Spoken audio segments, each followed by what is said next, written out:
Même si je suis un grand fan de Black Clover, je suis bien obligé de l'admettre que Tabata n'arrive pas à tuer ses personnages. Et ça s'est vraiment pas arrangé avec les développements des pouvoirs de Mimosa, qui enlèvent toute l'attention dans les arcs. Mais quelque chose me dit que dans l'arc final, Tabata va faire mourir beaucoup de personnages pour s'opposer à l'idéologie de Lucius. On peut voir notamment Jack, où on a pu voir son grimoire disparaître. Donc dans cette vidéo, je vais essayer de théoriser qui sont les prochaines morts dans Black Clover.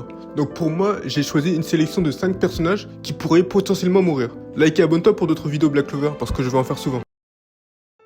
Oui, c'est vrai, je l'admets, ça peut paraître bizarre, mais pour moi, Yuno va mourir à la fin du manga. Mais laissez-moi vous expliquer pourquoi je pense ça. Le problème, c'est que Yuno ne compte pas abandonner son rêve. On peut voir ça à la fin de l'arc Spade, où il dit clairement qu'il restera à Clover jusqu'à la fin pour continuer sa rivalité avec Asta. Mais on sait qu'à la fin du manga, ça sera forcément Asta l'empereur mage. Donc la question, c'est qu'est-ce que Tabata va faire de Yuno s'il reste en vie? Il y a deux possibilités. Soit il fait en sorte que Yuno devient le roi des Spades et c'est très nul, parce que du coup, t'as l'impression que c'est un lâche qui quitte sa rivalité sans raison, alors qu'il dit bien à sa mère qu'il compte devenir empereur mage. Ou alors, il y a la deuxième possibilité où il reste à Clover et il regarde Asta devenir empereur mage sans qu'il puisse rien faire. Et pour moi, ça serait un peu la conclusion d'un perdant, donc je kifferais pas ça pour le personnage. En vrai, j'abuse peut-être avec le terme perdant, mais la conclusion serait vraiment très fade pour cette rivalité. Donc je préférerais personnellement qu'aucune de ces deux possibilités se réalise parce que ça serait vraiment prévisible et incohérent. Pour moi, celui qui sera responsable de la mort de Yuno, ça sera Asta. Mais avant de vous expliquer mes arguments, je vais vous montrer cette page en couleur. Donc c'est la page en couleur du chapitre 370. Donc là jusqu'ici, on peut voir qu'il n'y a rien d'anormal. On peut voir les taureaux noirs habillés en tenue de casino. Mais si on observe bien la page en couleur, on peut voir qu'il y a Belle qui met en évidence la partie 5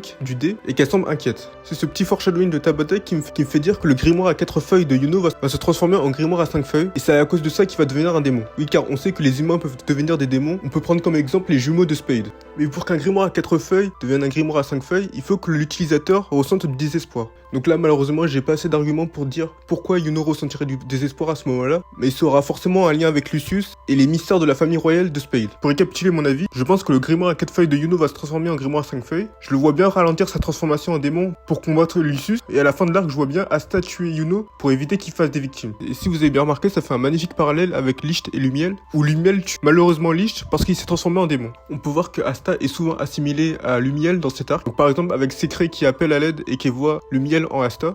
Et du coup, Yuno, ça serait le Licht de cette génération pour les raisons que j'ai évoquées précédemment. Juste imaginez la première page du manga et vous remplacez Yuno et Asta et ça ferait vraiment une conclusion légendaire. Donc j'espère que Tabata il va faire ça. Avant de vous expliquer pourquoi il va mourir, il faut d'abord que je vous rappelle son parcours. C'est William qui est fortement responsable de la réincarnation des elfes parce qu'il a recueilli l'âme de patrie. Et il l'a laissé agir librement. À cause de sa lâcheté, Julius est mort entre guillemets parce qu'il va ressusciter après. La majorité de la population de Clover a failli mourir. Et Zagreed aurait pu saccager le monde avec son grimoire. Même Miami dit que William devra payer pour tous les problèmes qu'il a provoqués. Mais le problème, c'est que Tabata ne lui a pas donné une chance de rédemption après l'arc des elfes. On peut voir ça avec l'incident de l'Aube d'Or. Il a pas pu vraiment briller parce qu'il protégeait les membres de l'Aube d'Or. Ou alors l'assaut de Spade où il a littéralement rien fait parce qu'il était complètement KO à cause de l'invocation de l'arbre de Cliffos. Le problème, c'est que là, on est dans l'arc final et il a toujours rien fait d'intéressant. Le seul moment marquant de lui dans l'arc, c'est quand il cède son titre de capitaine à Yuno. C'est vraiment dommage parce que sa magie, on l'a pas vraiment vu en action. Donc sa magie de l'arbre au monde. Et il est fortement lié à Julius. Donc normalement, il devrait vraiment avoir un rôle important.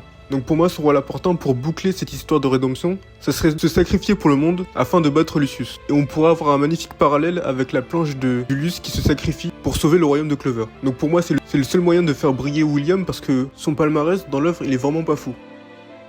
Même si j'aime énormément Yami, pour le bien de l'œuvre, il doit mourir. Et je vais vous expliquer pourquoi. Il faut absolument que la possession d'Adramalech ait une grande conséquence, sinon ça serait la plus grande facilité scénaristique de l'œuvre. Je pense que Tabata n'est pas fou au point de laisser Yami utiliser le pouvoir d'un démon supérieur et le laisser partir comme si de rien n'était à la fin de l'arc. C'est pour ça qu'il doit malheureusement mourir. Et ce qui est intéressant, c'est que dans le manga, il y a plusieurs potentiels foreshadowing sur la mort de Yami. Déjà, le fait que le chapitre où il s'est fait posséder s'appelle un pari insensé, et on sait que Yami a toujours été mauvais dans les jeux de paris. On peut voir ça avec le premier arc du manga. Ou alors la page en couleur du chapitre 295 où on montre tous les taureaux noirs qui regardent vers l'avant, mais bizarrement Yami regarde derrière eux. Donc pour moi ça montre vraiment qu'il va lui arriver quelque chose. S'il meurt, ça risque d'être un moment vraiment émotionnel parce qu'on s'est tous vraiment attachés à Yami depuis le début du manga. Il est là et comme je l'ai dit, ça réglerait le problème de la facilité scénaristique. Ça rendrait vraiment la relation Yami-Charlotte tragique parce qu'on sait que Charlotte aime Yami mais elle pourra pas avouer ses sentiments. Encore mieux, elle pourrait avouer ses sentiments seulement quand Yami serait aux portes de la mort. Et ça serait vraiment encore plus triste ça.